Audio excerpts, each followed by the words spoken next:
yeah. With the reverb on. Yeah, with the reverb on. Let's go.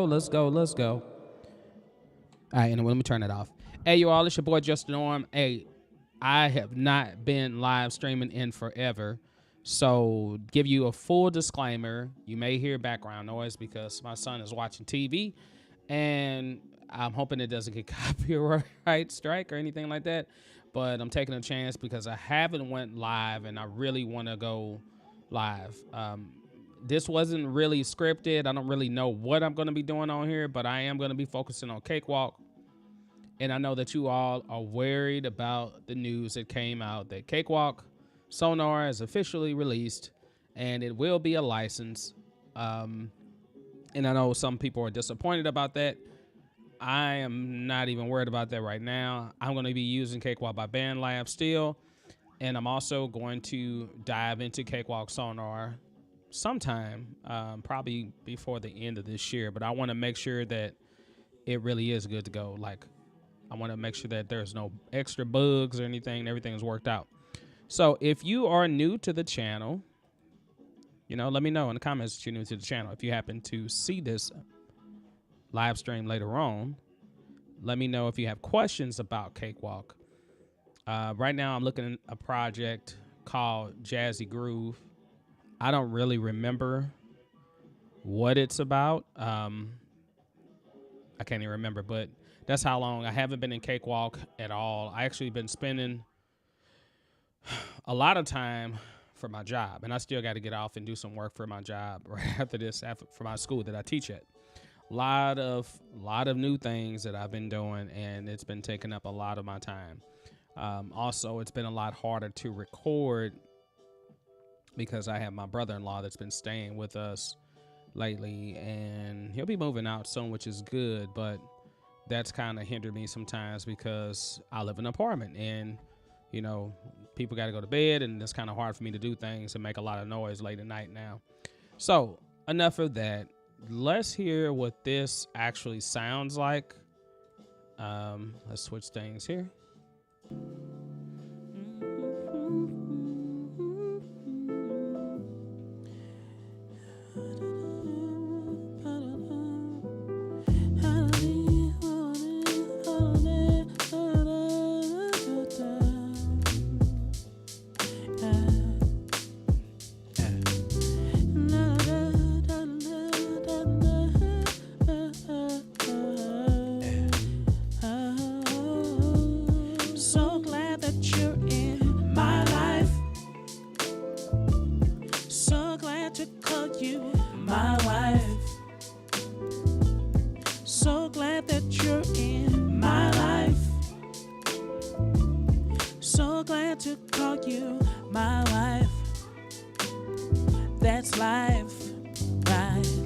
You know what? I think I actually started writing lyrics for this. What's up, X.E.L.O? Of course, you don't sing it like that, man, but I had to put that little operatic note on the bottom. What's up, dude? Hey, man, I've been watching you, man. I've been watching you. You are the one doing all these good videos between two different channels. And I'm like, I sit there and I'm like, it's okay. I'm going to post a video one day. That's how I feel.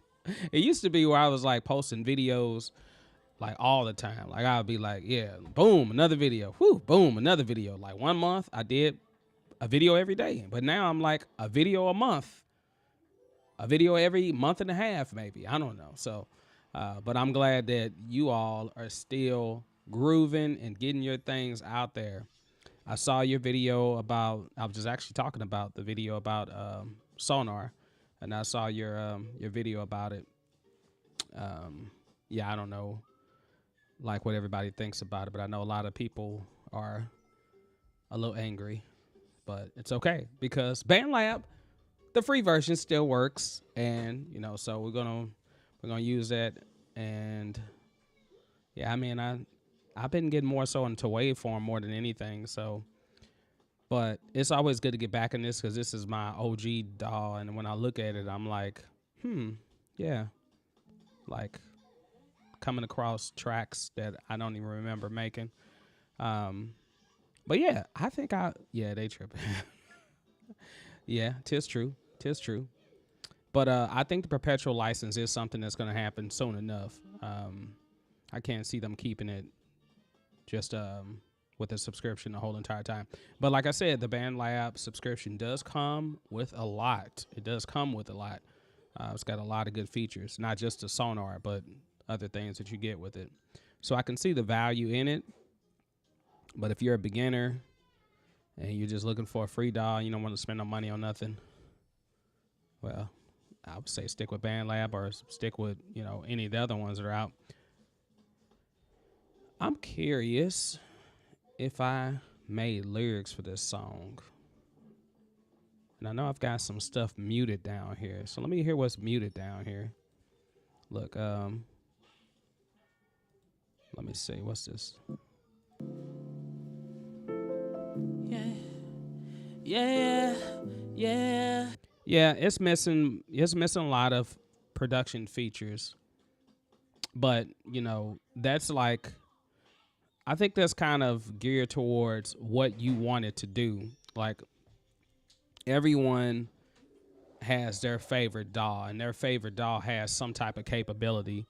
There's not one DAW, I think, that just has every single feature that you ever want. Well, I mean, Reaper may be like that. Cubase might be like that. I'm not sure, but there's always going to be something missing from one DAW. Like either the workflow is janky, you don't like the workflow, or the Studio 1.7. Yeah, I saw Mike's new video about that too as well. A lot of people are covering that. So Studio One, it's got a lot of things, but it might be you don't like the way it looks, or you don't like the way it works, or it might be taxing on your memory. There's always going to be some type of discrepancy about any DAW that you use. And there's always going to be a hater about any DAW that you use. Like, everybody doesn't like every DAW.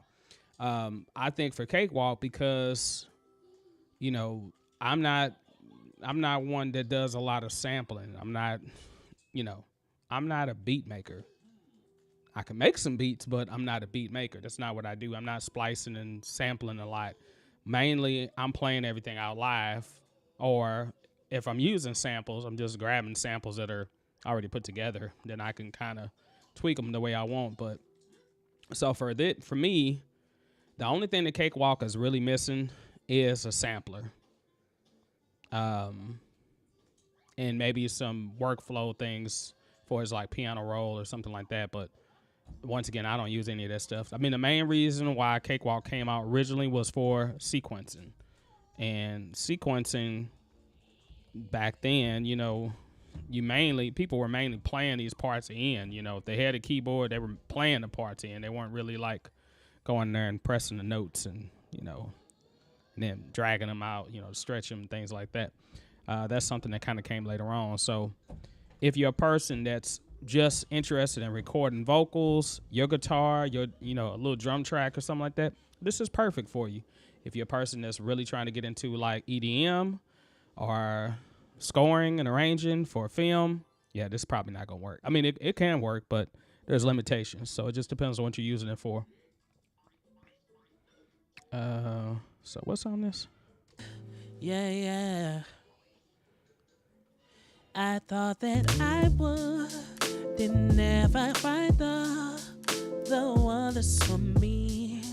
It makes me see that the Lord had blessed me with this beautiful woman. I didn't know that I'd get to be with you, my life.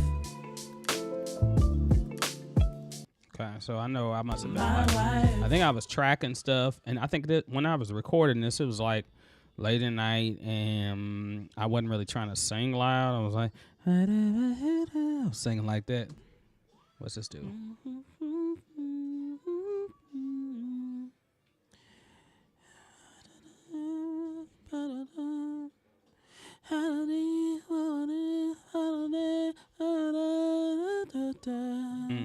Okay.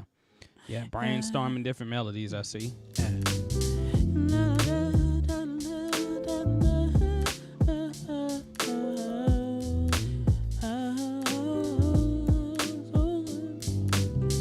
My life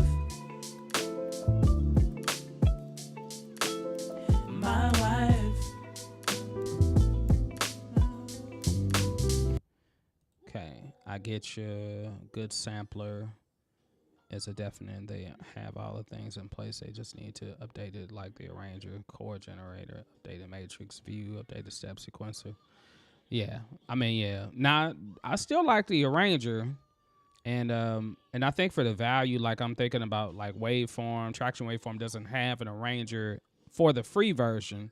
You have to pay for it to get, the pro. You have to go to pro version to get the arranger. So and when I was working with Soundcraft, not Soundcraft, I'm about to say Soundcraft. Soundcraft is a mixer company, audio company. I mean, what is it called?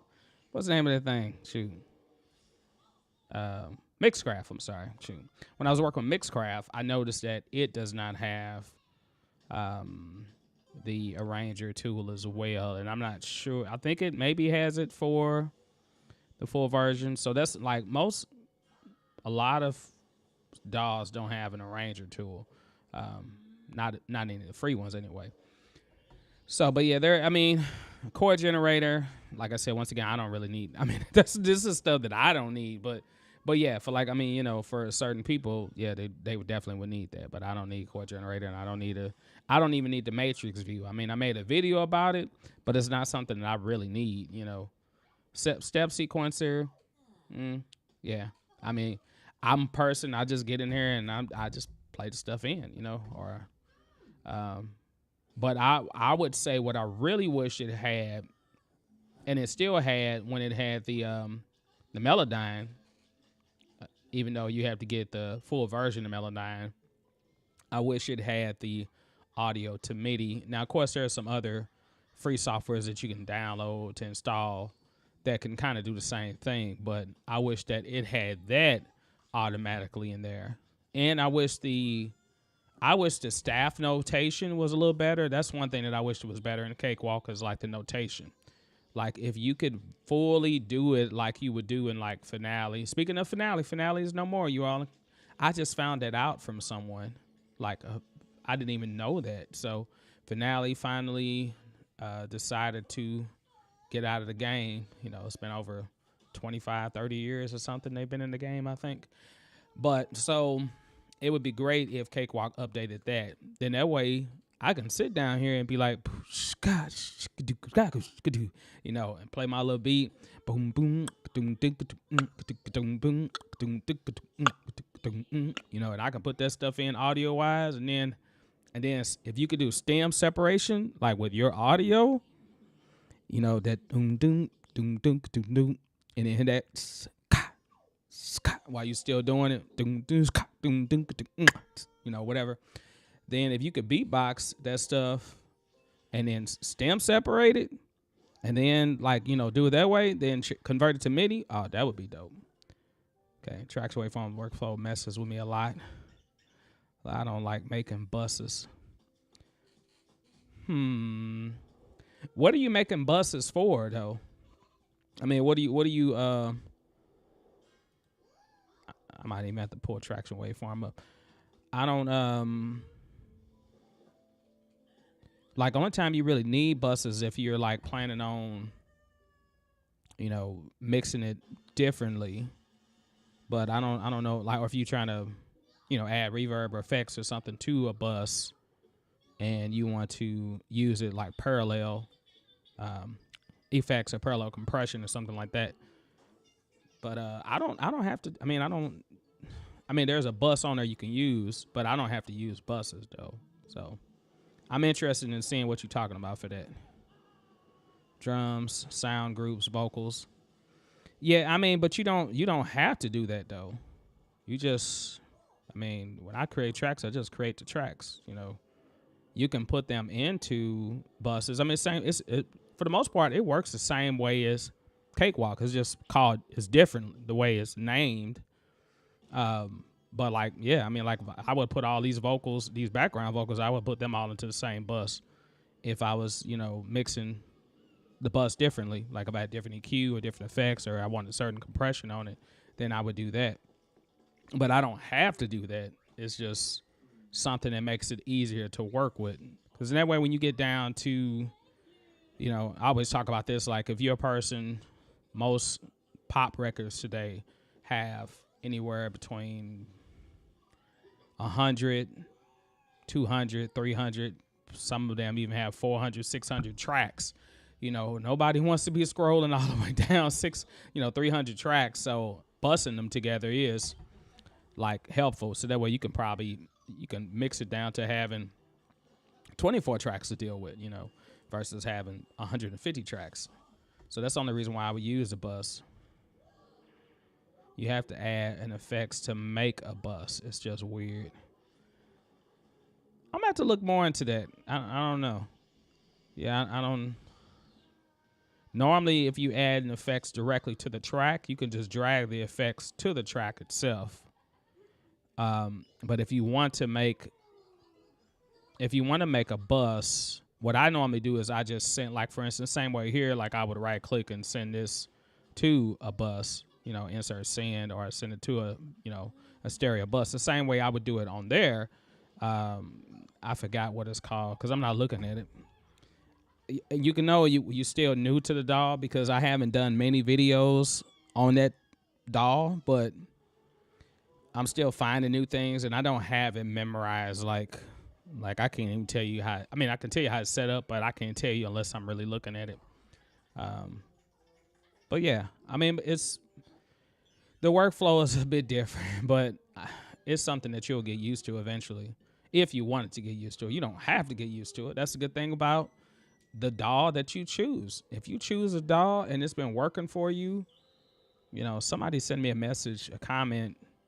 I didn't really understand it. I hope it wasn't spam, but it was on YouTube, and they were mentioning Cakewalk 9, like Pro Audio 9 or Cakewalk 9. And they were like, yeah, you just use that one, it's great, why Bandlab, And I was like, and they were like, yeah, just get, all you got to do is have Windows XP or Windows 7. I'm like, Windows 7? I'm like, who's going to go backwards to using Windows 7? Yeah, it's not the same. Cakewalk makes it super easy to make a bus.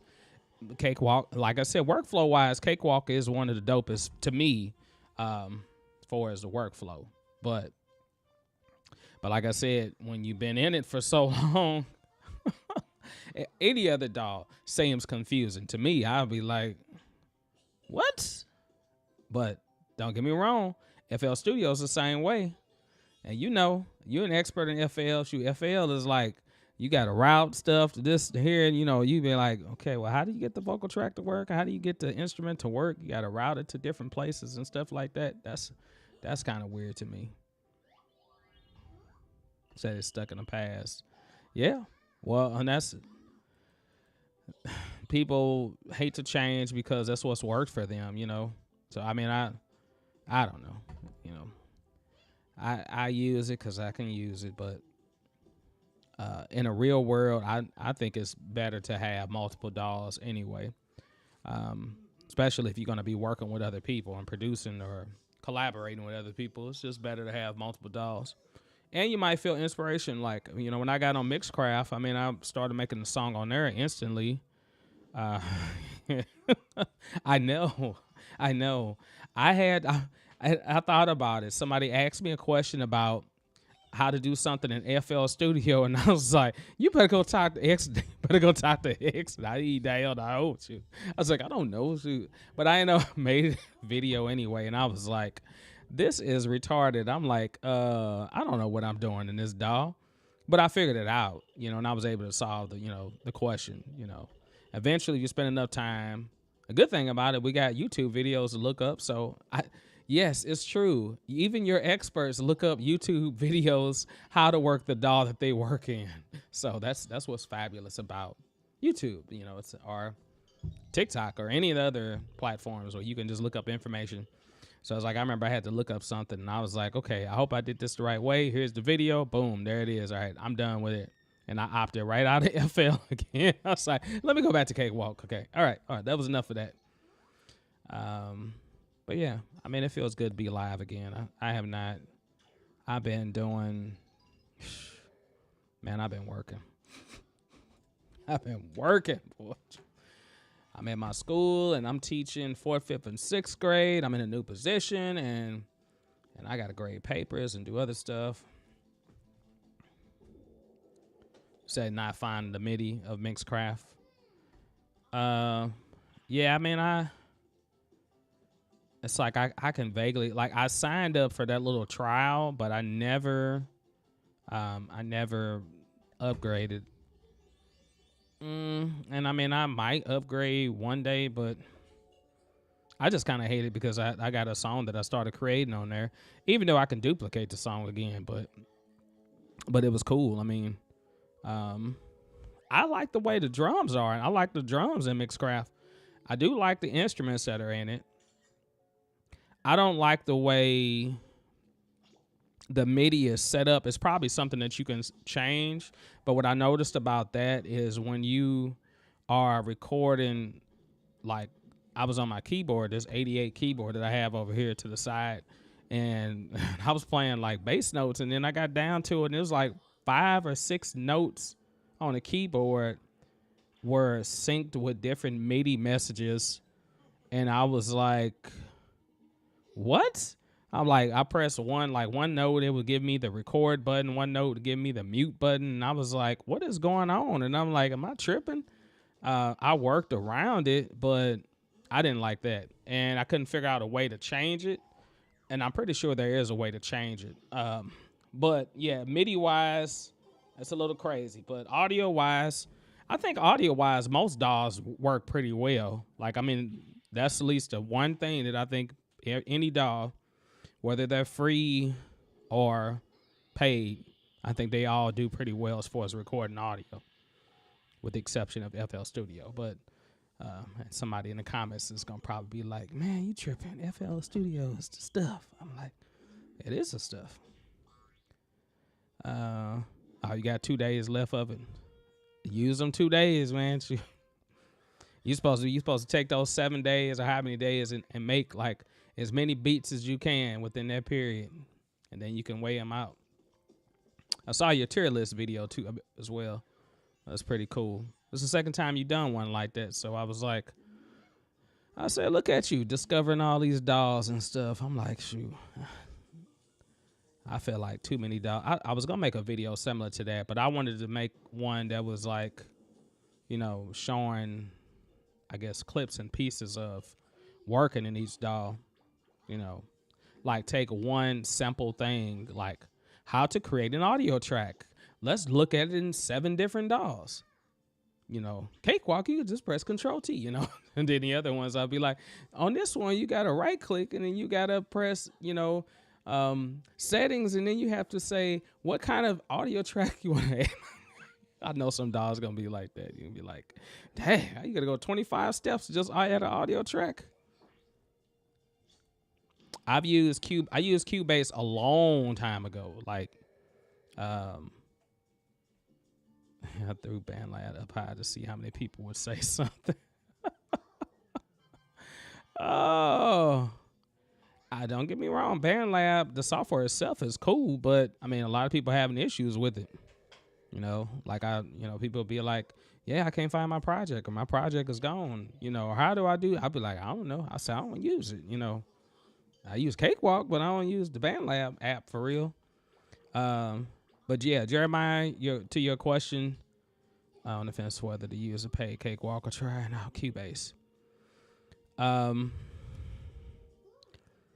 It comes down to what you feel comfortable with. I mean, the thing about Sonar, I believe, if you're talking about using Cakewalk Sonar, that is, I believe workflow is going to be very similar to Cakewalk by Bandlab.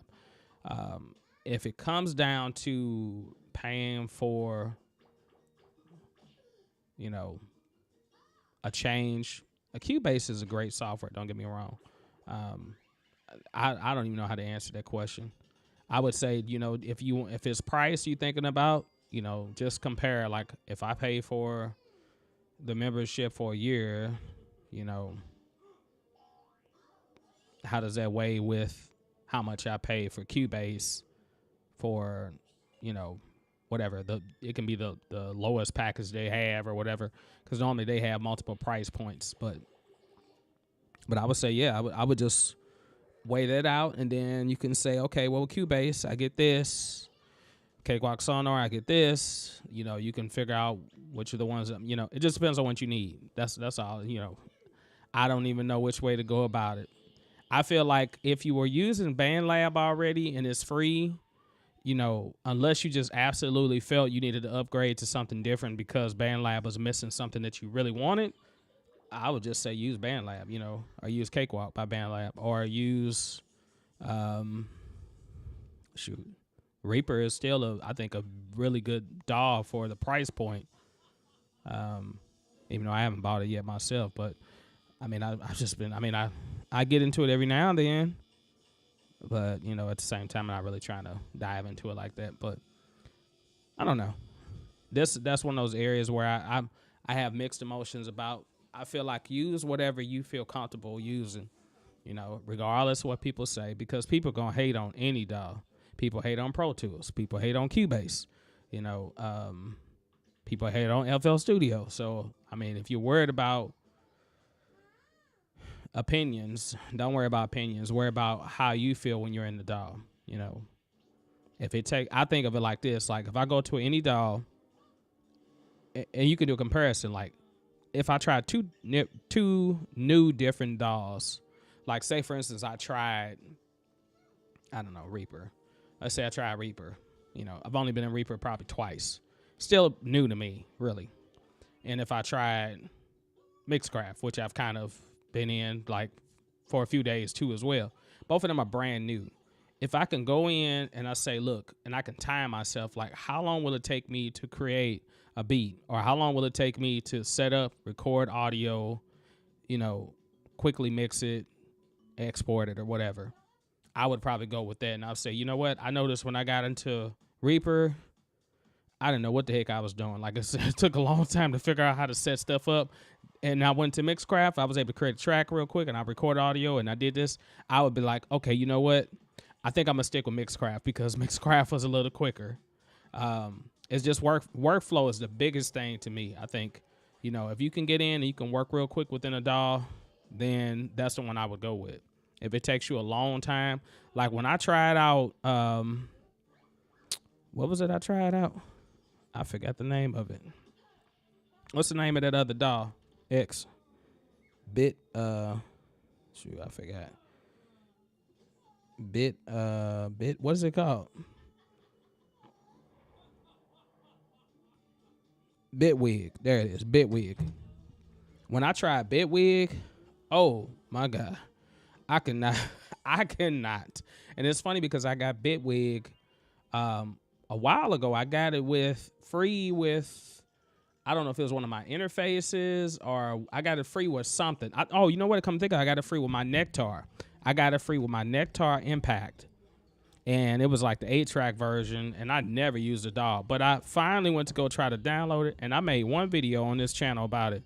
I swear it took me so long to figure out how to set it up, how to record something in it. It just looked so weird to me. And I was like, you know what?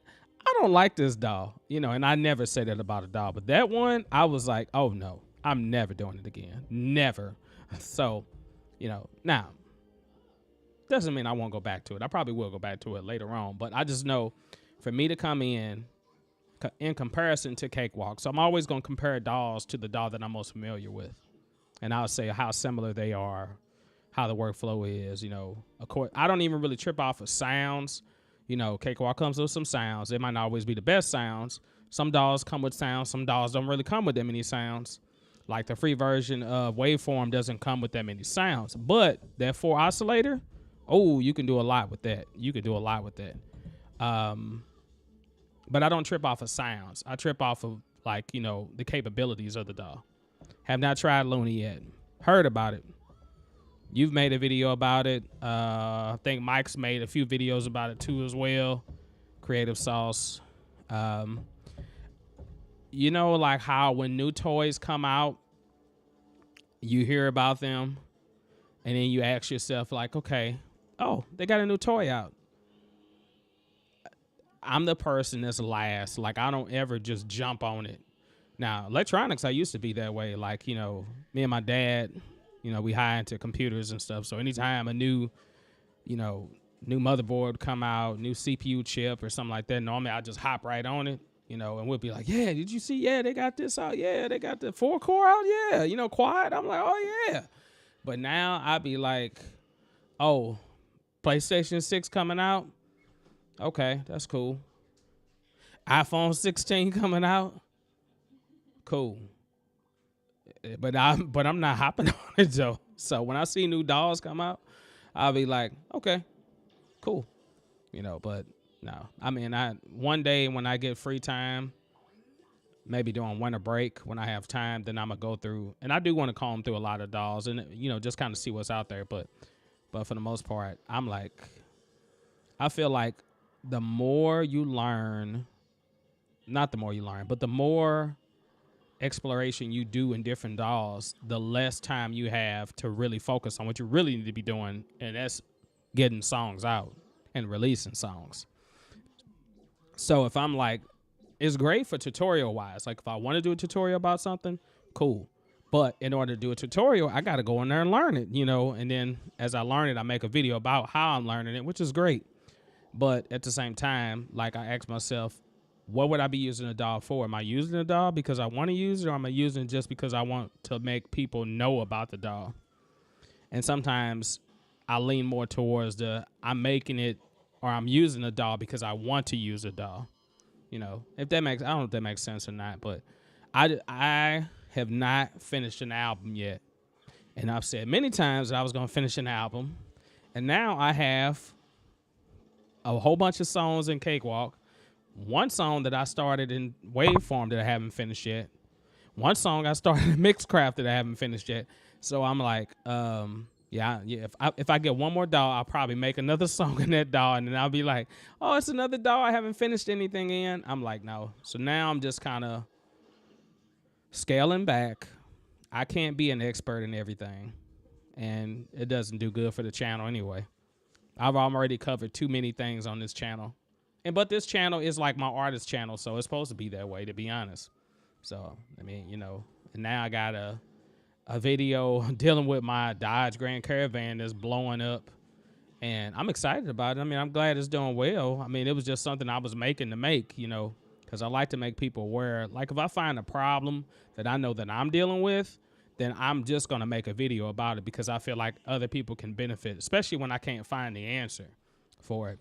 And so that's, yeah. All right, that's enough of me talking. So how's everybody else doing? How's life? X, you almost at 10K. Congratulations. You are almost there, man. Like probably in a few days, probably.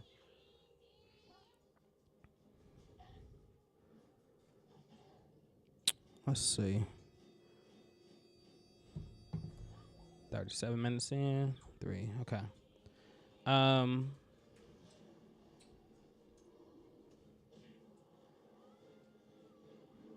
like how simple it is to make songs, like, and I've never been one to just like take a sample and just apply it, but this one, this song, yeah. Yeah. We ain't got to see. We know a few days, definitely probably before the end of October. I believe these samples, I think these are samples. I want to say, I don't know if I played these or not. No, this is a sample. Yeah, I got this from Splice. That's right.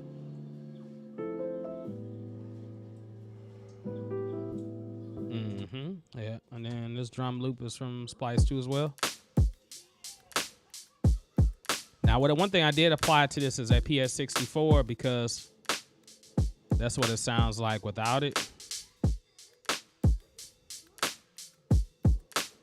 And I really just was trying to get a little bit more oomph into it because typically I probably would take that apart, or I would dub and add some extra drum parts on top of that, but I didn't really feel the need to do it.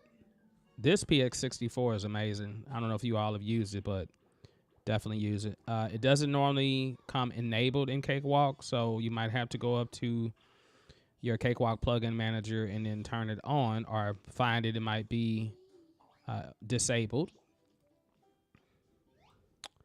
But yeah, it's got a shaper, so you can adjust attack and the color. You can make it more stereo. You can add delay to it, EQ, compression, similar to the VX64, the vocal strip. So I really like that, but it just adds that extra little ump to it. Of course, I had to turn the gain down because if I had the gain up, that's louder. But trying to keep in mind, I don't want things to peak. Even though sometimes peaking is good, just depends. And then this bass is sampled, but I had to adjust it too as well.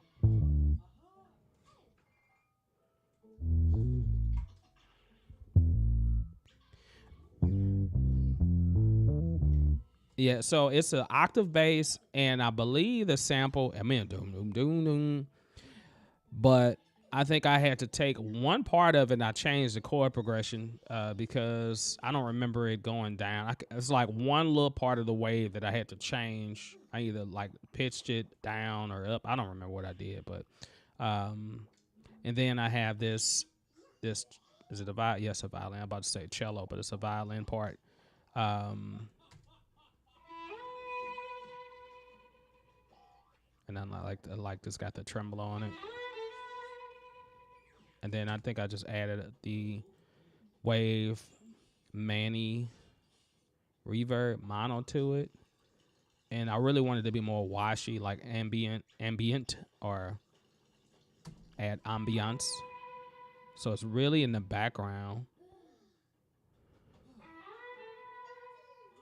Okay. And I think that sample was actually a little longer than that, but I just took those two parts of it. And then, yeah, and then I got this guitar, which is a loop.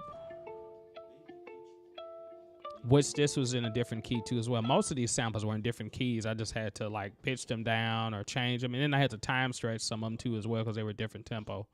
But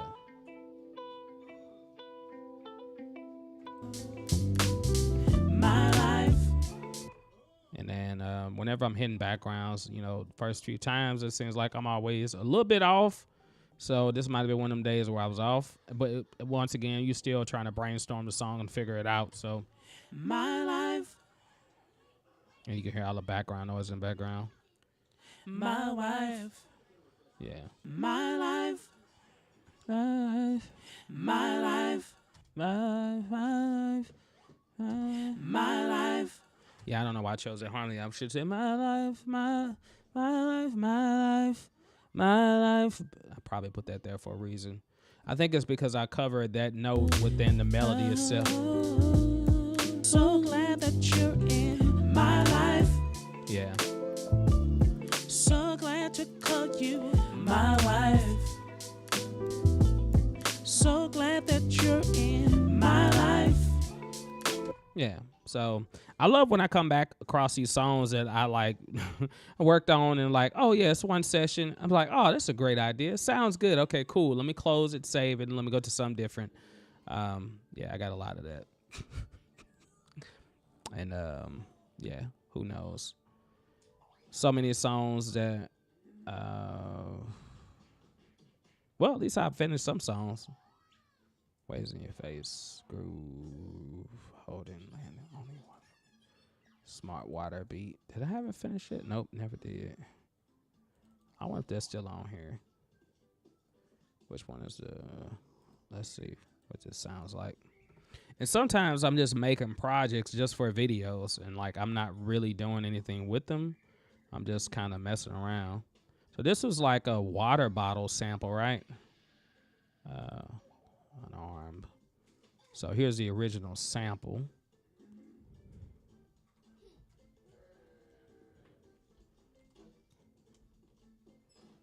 I think it's right here. Yeah.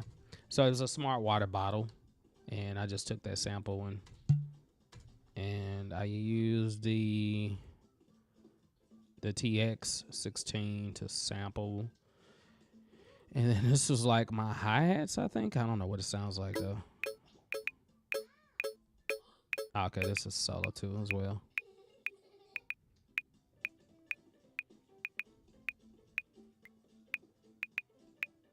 I don't know how, like, so this is all from the water bottle, but I like had to really pitch that sucker up and do something to it. I don't know exactly what I did to it, but then the bass drum.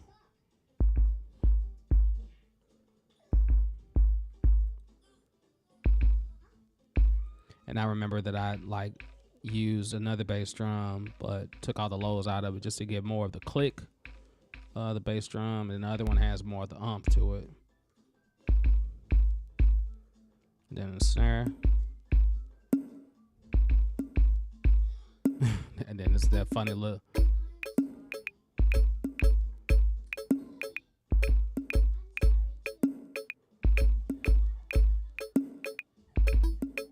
Okay, and then I just took the melody, and of course, once you pitch it to the keyboard, then you can make chords out of it.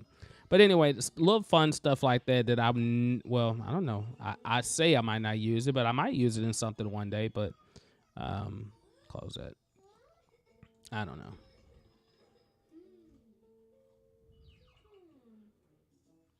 Okay, what else do I have in here? The best thing in the world is when you come away from a DAW for several months and then you go back to it and then you'd be like, wow, I forgot all about this stuff. Now, I hope some of this stuff opens up, because I remember one project I had a trouble opening up, and I actually made a video about it, how I was able to open it up going into safe mode, and it worked. I had to resave it differently. What is this? Let's just hear the piano part first.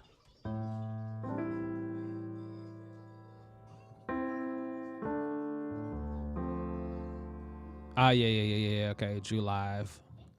This is in July. It was a live, and this is when I just got on recorded, like playing piano and using Grand Rhapsody by Waves, triggered by my Yamaha keyboard that's on the side, and yeah. So now I just did a vocal, my FX chain. Yeah, so, and it's one of the things I just made up on the spot, so it probably doesn't make sense what I'm singing. Woke up this morning.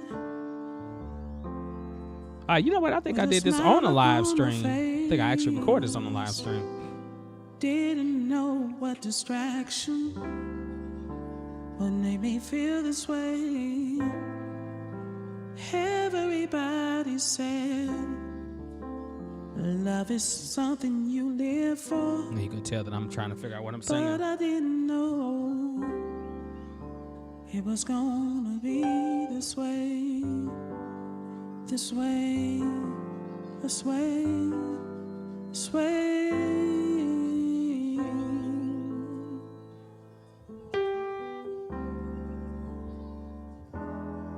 I don't think I had a sustain pedal. I didn't have no sustain pedal plugged up, I can tell. Don't sound like it.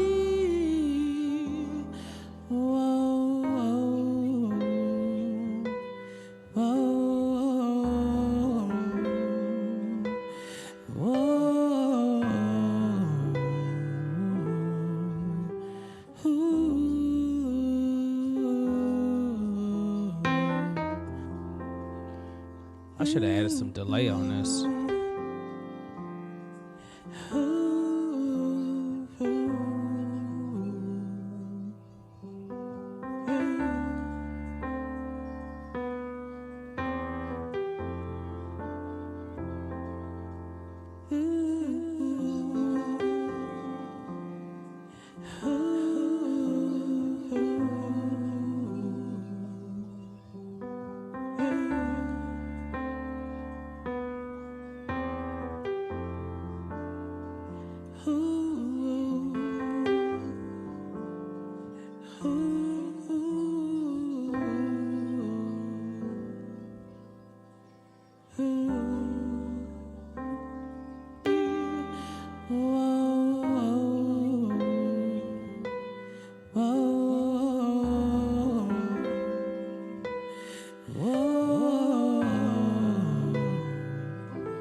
Yeah, so stuff like that is really fun to do. I don't know, I love the stuff.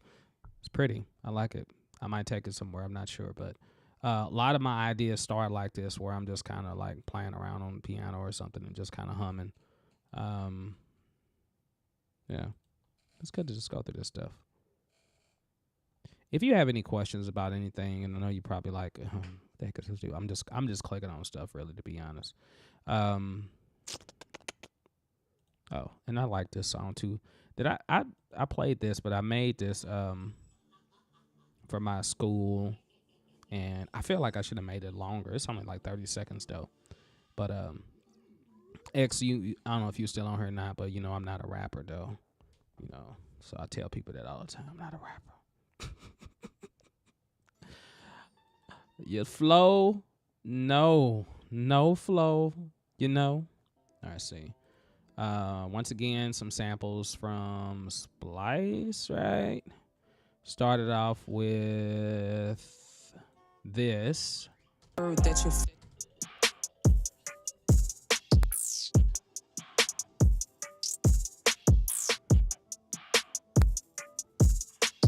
I remember I had to that I think that was faster than that. I had to stretch that too as well. No, I'm sorry. It started with, where is it at? Is this it? Yeah, this is what it started with.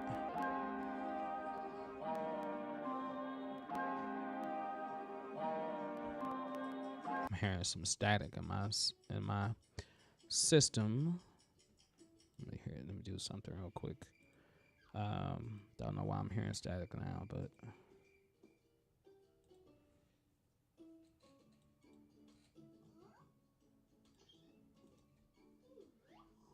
streaming always pulls so much information. I mean, not so much information, but so much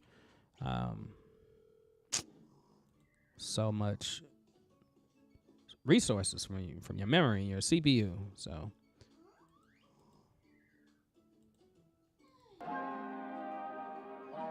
okay, I don't hear no static now. Simple fix. If you hear a lot of static, it's probably because there's a lot of effects, and plus I'm streaming too as well, so you can always raise your latency up. That might help. Yeah, so that was just a loop. That you definitely know how to Yeah. Day 2 of the MAP. Day 2 of the MAP. Using the Clarity VX on here because so I heard that you without it, with the first without it, it's like I think I recorded this. It was like a lot of background noise in the back. So the Clarity does definitely help our waves. Of course, you can do the same thing with using a noise gate, but this is just so much easier. You can just put that one plug-in on and just scale it up. You know, you can scale up a little bit or you can scale up all the way. Just depends on how much you wanted to cut off. What was I using on this? Yeah, am I using my Justivox, which I'm still selling, you all, even though I haven't promoted it much. But yeah, I think it's like $10 still. I don't know, you know, get it on my website, you know, justthenorm.com. I haven't even been on my website for like 6 months, so I hope it's still up. Been paying the bill though. I think I've been paying the bill. So I hope it's still up. Haven't been on there at all. So, but anyway, yeah. So,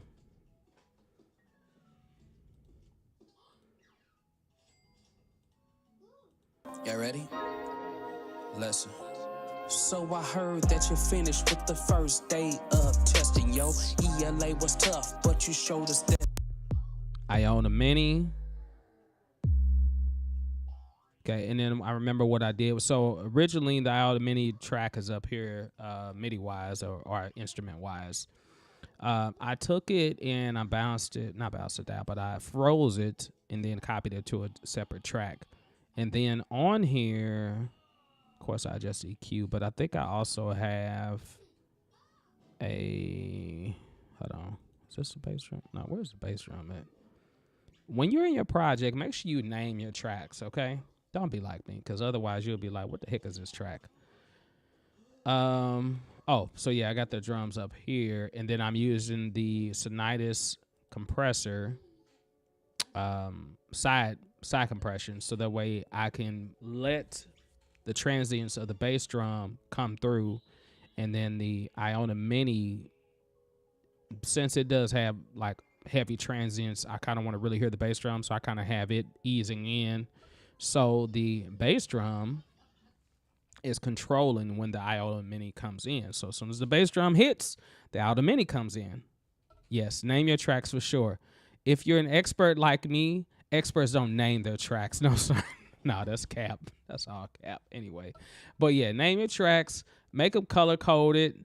You know, when I'm in my workflow, a lot of times I don't name things. I go back and do that when I get into mix and stuff. But this is a song that I recorded in one night, and I released it in one night, and I took it and made some cringy little AI video to go along with it, so that way I can upload it to my Google Drive and share it with my students at the school. So because map testing was going on, and this was a song that I made for that to encourage them. Jeremiah says, I know there is a way, but say I want to do a song in, I don't know, let's say F sharp. How do I set up the piano roll to do this so I stay in the same key? Other DAWs like FL seems super easy to do this. X knows how to do this. You can change the, I might mess up X. So once again, this is one of those things that I don't ever do. So, which is the reason why I don't ever know the answer for it. I always try to name and color code my tracks. I'm glad you do that, Jeremiah. You're ahead of the game. I feel like that's the first step, is just color coding everything and naming everything. Then after that, everything will come together. Normally in, hold on, let me see. On this, is it when you switch to MIDI mode? MIDI. Down here, can you change the key down here? Snap to scale. So when you click on MIDI mode on a track, F sharp, you talking about F sharp major, F sharp minor? Or if I was doing F sharp major, then I can snap it to scale there. I know you can do it in the piano roll too as well. Let's see. Okay, of course the piano roll won't come up on this, will it? Wow. Oh, you know what? I got this track archived, I think. Yep, it's archived. Let's see. Will it click on now? Did I unarchive it? Oh, it's still frozen too as well. Oops, my bad. So you got to unfreeze it first, and then, no, not that. There we go.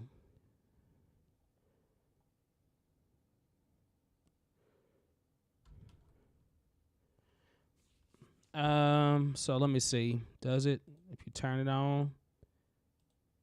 Yeah. So when it's on, I don't notice everything went away, but I'm not quite sure. That's one way and probably the easiest way. But I feel like there's another way to do it, where only keys that you will see on here is those actual keys, and everything else should be grayed out. Of course, you don't hear nothing from this right now, so when I'm clicking on it, you're probably like, where's the sound at?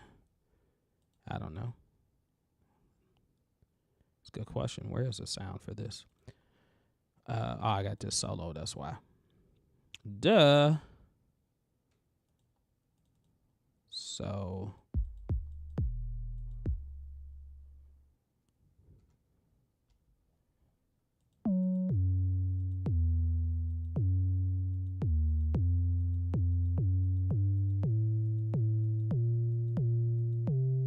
okay, so it's still allowing me to go up chromatically. So that, oh, you know what? I didn't set it to a major scale. I'm sorry. I still have it on F sharp chromatic.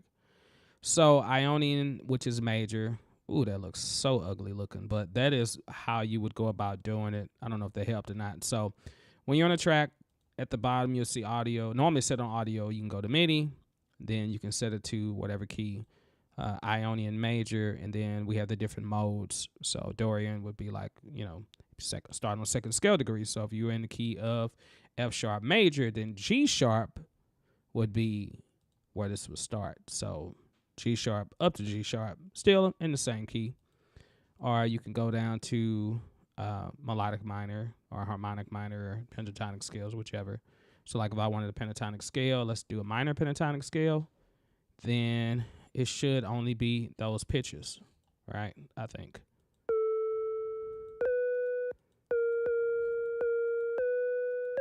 but it's still chromatic though. So I think it's anything that's black, that's in black, are the ones that you.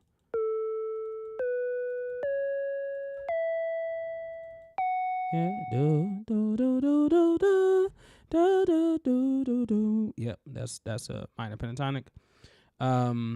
So anything that's in black is where you would click at, and so if we changed it back to the major, then you're gonna notice that more pitches are enabled now. So we have, we got F, F sharp, G sharp, A sharp, B, C sharp, D sharp, F, and then back to F sharp, or G flat major if you want to do the relative major of it, or if you want to do F sharp minor, then you can do the Aeolian natural minor, which would make it, that would be the natural minor of F sharp minor, basically. So, yeah, so, I mean, that's one way to do it. And there's got to be another way, too, as well. That's more easy than this. The reason why this looks so dark is because the colors that I have it set on. I don't have to have it, like, I prefer this to be lighter, because I don't like it being that dark. But I hope they help. And X is more of an expert when it comes to the piano roll than I am. I will admit that. And it's partially because I don't really use it for real, so. But, yeah. Good question. All right. Yeah. Anything else on here? Oh, yeah. Let's keep playing it. Yeah. Test you won't have to worry. I know you're ready for the next part. Time to do some math. Make sure to read all the rules before you start to grab. If you get stuck, just remember to. I heard that you finished with the first day of testing. Yo, ELA was tough, but you showed us that you definitely know how to read and write, summarize in the story. Next time you take the test, you won't have to worry. I know you're ready for the next part. Time to do some math. Make sure to read all the rules before you start to grab. If you get stuck, just remember to try your best. When you have doubt, it's perfectly fine too. Just guess. But don't stress, cause you're gonna pass the test. We're up in Phoenix and we know we the best. Oh, I love this part right here. Oh, wait. That's Oak Loop. Oakfield, you know, Oakfield is, and I'm pretty sure that's the same Oak, but that's, what's it? Oak? What's Oak's last name? That's a producer that's done a lot of like Ariana Grande stuff, but I believe that's his loop. I'm not quite sure if it's not, but that I like that little chant in the background. Okay, very cool. Have absolutely no music theory and wasn't sure whether to place my notes in the dark or light parts. Yeah, so in the dark parts is where you would place it at. And it's okay if you don't have any music theory. So simple rule of thumb, if you're trying to do a major scale, whole, half, whole, half. So whole steps, so if I'm in key of C major, C to D is a whole step, D to E is a whole step, E to F is a half step because there's no notes in between. So that's one way to keep up. And then the modes are just basically the same scale, whatever the scale is. So if you're in C major scale, anytime you start on a different starting pitch, or so if I'm in the C major scale, but I'm starting on D, that's the second scale degree of C major, which is Dorian. And then if I start on E, it's Phrygian. If I start on F, it's Lydian. If I start on G, it's Mixolydian. If I start on A, it's Aeolian, which is the natural minor scale of C major. And then if I start on B, as in boy, it's Locrian. You know, and then, of course, if you study jazz, you'll have like Mixolydian, Lydian, dominant, super Locrian, other different scales that come out of that. But as long as you know, if you know one major scale, you can know all the major scales because it's the same format. It's the same pattern, just started on a different pitch, basically. If you know one minor scale, you know all the minor scales because it's the same pattern. Minor scale is a little different, so, but it just matters about how many steps are in between each pitch. So I plan to do more theory. Like I used to when I first started this channel, I did a lot of stuff on like keyboard and theory. So I might do some more videos on theory, just so you all know. Like, it's really helpful if you're a person that's trying to plan to make, especially trying to make beats. Like making sure that you get samples that are in the right key. And then also sometimes when you get samples, it might not be the chord progression that you want. Like maybe you find a fat bass line that you like, but the chords that you found or piano part doesn't actually work with it. Being able to change those chords so you can change like, you know, one section and pitch it down, pitch it up to wherever you want it to be. And then that helps too as well. But yeah. Just tell your guy that you really need to stretch. It's day 2 of the MAP. Day 2 of the MAP. Day 2 of the MAP. So speaking of buses, like X was talking about earlier, this has a bus, right? What am I looking for? I have bus D, which is down here.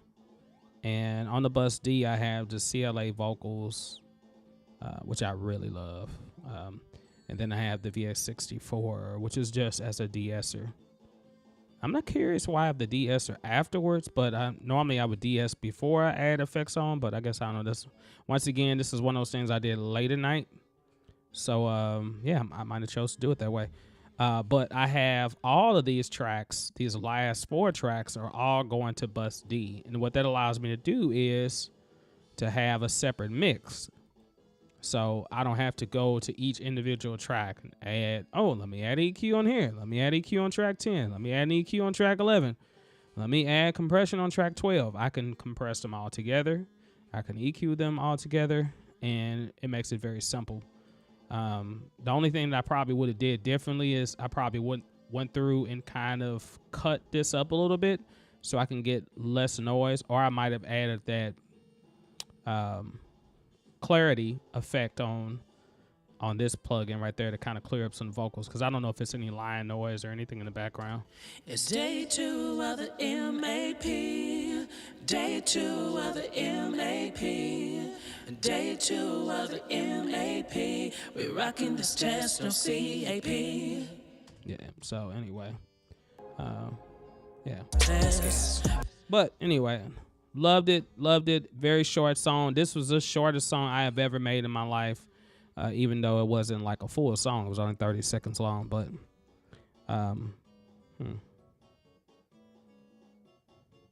okay. Anyway, I just got a message from a friend. So, well, it's 1 hour and 7 seconds in. And yeah, it was nice to go live again, but I got a lot of work to get done. You all, this is the one reason why I have been away for so much, because I'm lesson planning, and I'm also I got to work on conferences. I have parent-teacher conferences come up next week, and I have a bunch of progress reports and everything to make, so I got to get to work and finish this stuff before the end of Sunday. So that's what I'm doing.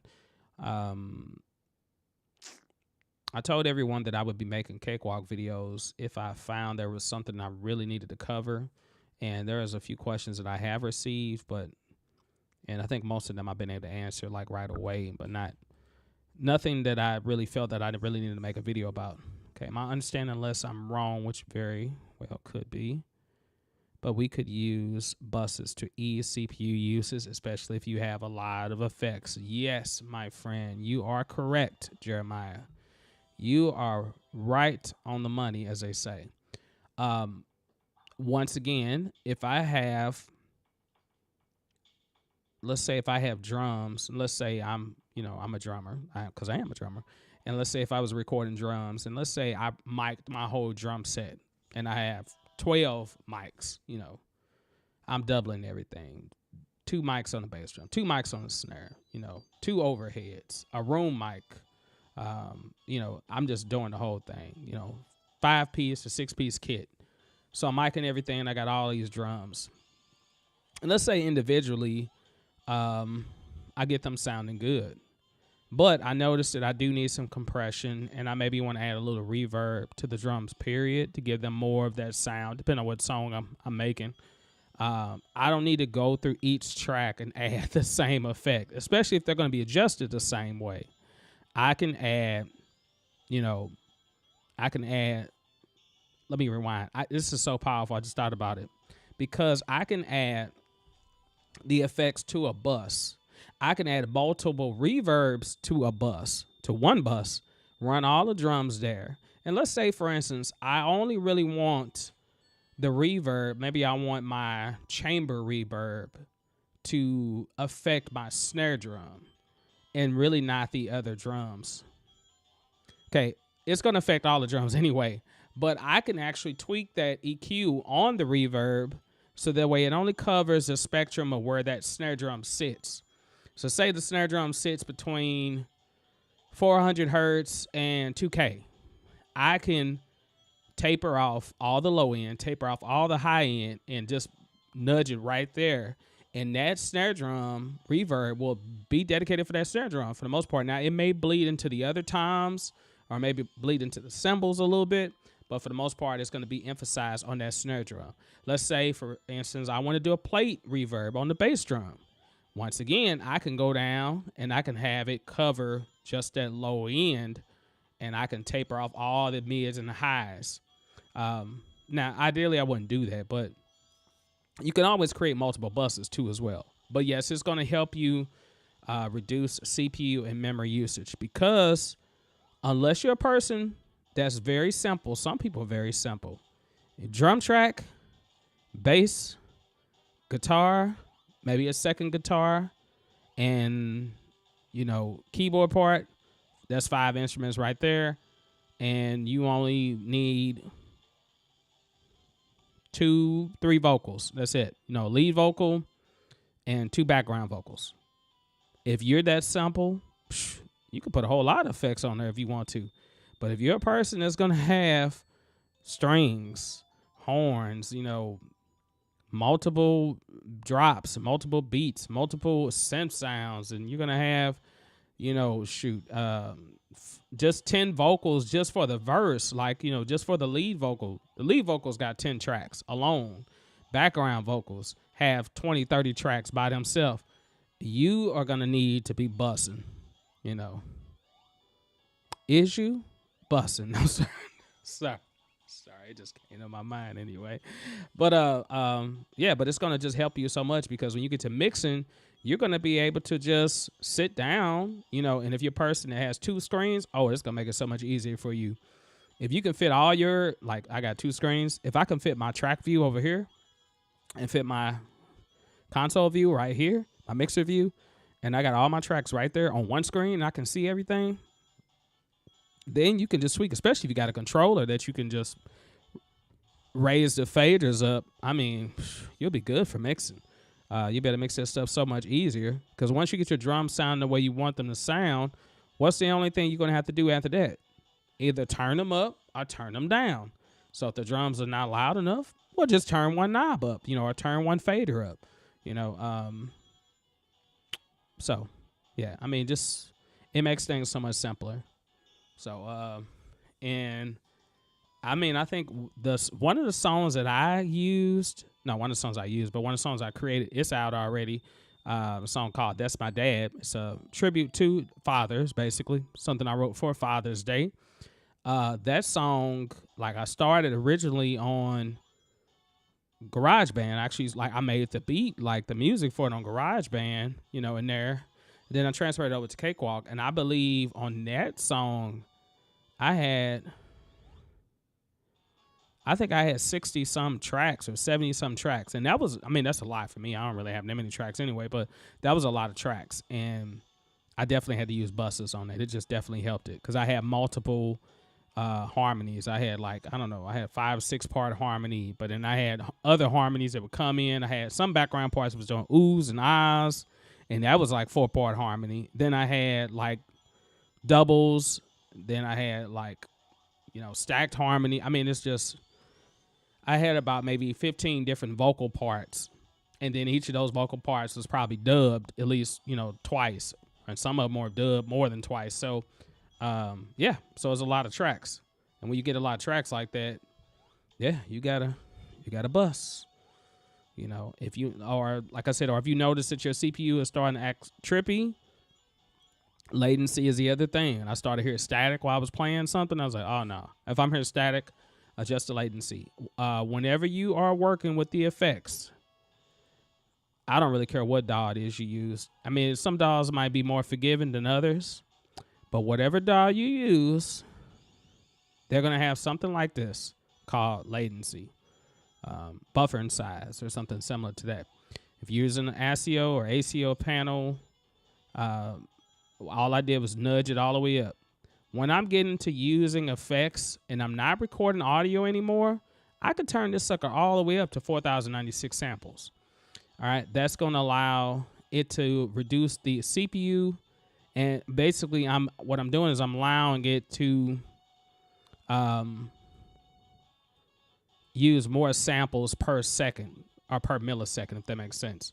The lesser it is, deals with the latency, so that means that it's moving a lot quicker, you know. So if things moving a lot quicker, that means I can record and I'm hearing less echo, but that also uses more memory.